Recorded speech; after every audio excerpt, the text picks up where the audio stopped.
Semi-Annual Training July 2023. Week 11. Day 2. Outline.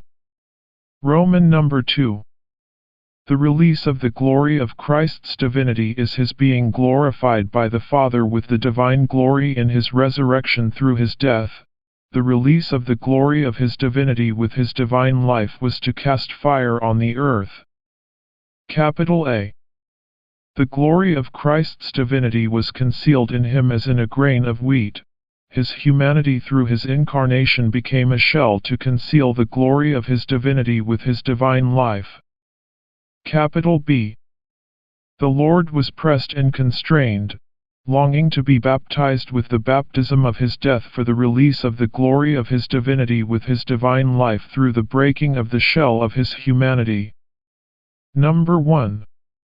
He was the unique grain that contained his divine life with his divine glory. When the shell of his humanity was broken through his crucifixion, all the elements of his divinity, his divine life and his divine glory, were released simultaneously. Number 2. His unlimited and infinite divine being with his divine life, after being released through his physical death, became the impulse of the believer's spiritual life in resurrection. Capital C. The release of the glory of Christ's divinity was his being glorified by the Father with the divine glory in his resurrection through his death. Christ in his human living prayed that his Father would glorify him, and the Father answered his prayer. Capital D.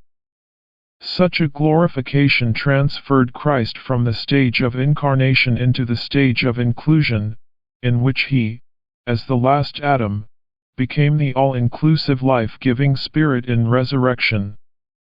Capital E. Through his glorification in his resurrection, Christ became the firstborn Son of God, possessing both divinity and humanity. He became the life-giving Spirit, the pneumatic Christ, and he regenerated all his believers to be God's children, God's species. This is the end of today's outline.